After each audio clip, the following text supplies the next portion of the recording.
Boa noite.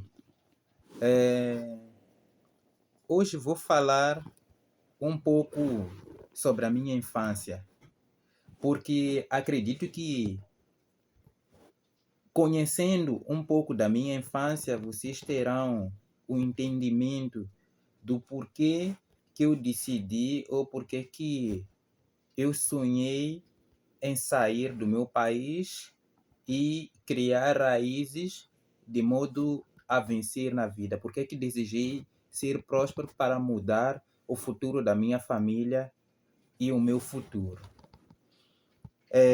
Tudo começou assim. Eu nasci na província de Maputo, é a província capital do meu país, lá na África.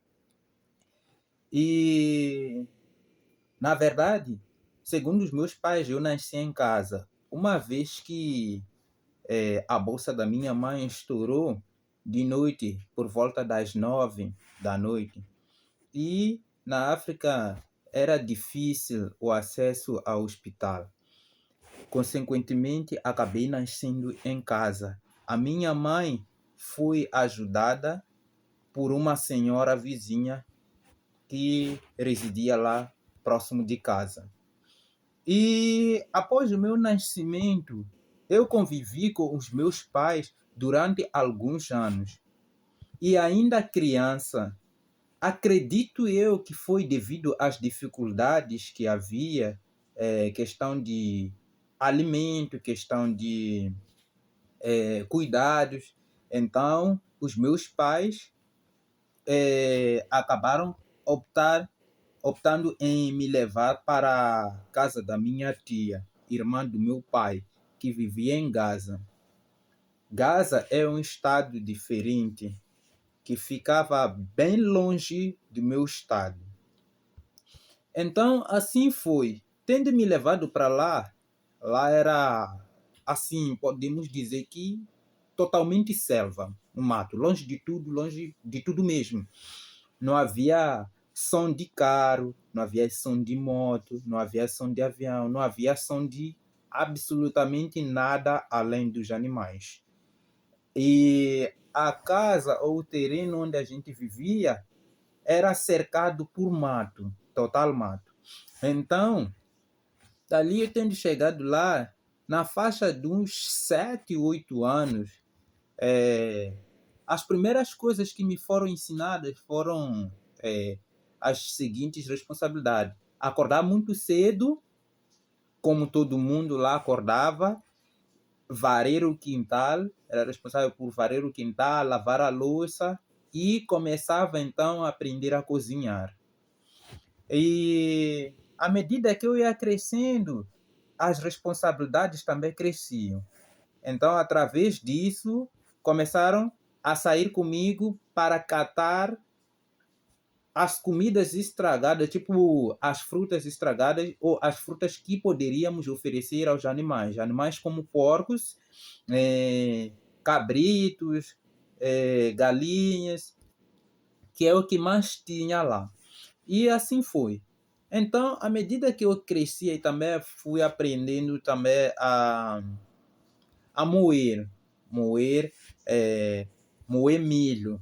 Aqui sabem o que é milho, e lá milho é o que a gente usava para fazer shima, uma comida típica da África. Então, com isso, eu aprendi a cozinhar muito cedo e começaram também a me levar para Machamba. Eu ia para Machamba plantar, onde eu aprendi a plantar as coisas que a gente tinha que comer, né? A gente vivia muito de verduras, verduras que a gente chama couve, apesar de couve ter sido uma raridade lá, né? Mas o que mais comíamos mesmo era feijão nhemba. Feijão nhemba é um tipo de feijão bem pequeno que existe lá e que era preciso plantar para poder se alimentar, para poder colher e comer. E, claro, nisso existia a caça. A caça é o que mais predominava. Aprendi a caçar muito cedo. A gente acordava muito cedo, praticamente de madrugada, para poder ir armar armadilhas, preparar armadilhas para poder caçar os animais. pegar os animais. Assim. E também, além disso, quando a gente voltava cedo, isto é, mais ou menos 5 da manhã, porque a gente tinha que pegar os animais, isto é, gado, para levar até os rios para beber água e também para levar até as zonas que tinha muito capim. Tinha que ser na época de cacimba, onde o capim ficava mais úmido, e isso é bom para os animais. Então eu levava gado para poder se alimentar e voltando para casa dava continuidade com as tarefas, que era cozinhar, preparar as coisas para o dia seguinte e ficávamos ali conversando, né, no meio ao fogo. E a gente não tinha acesso à rádio, a gente não tinha acesso à televisor, a gente não tinha acesso a absolutamente nada tecnológico. Então, assim fui crescendo. E no meio a tantas dificuldades, gente, eu fui crescendo e não tinha nenhum contato com a escola. Então, a língua que eu conheci, que foi shopping, era a língua falada naquela província. Então, eu aprendi somente esse idioma e em casa acabei me tornando o único filho que sabia falar esse idioma.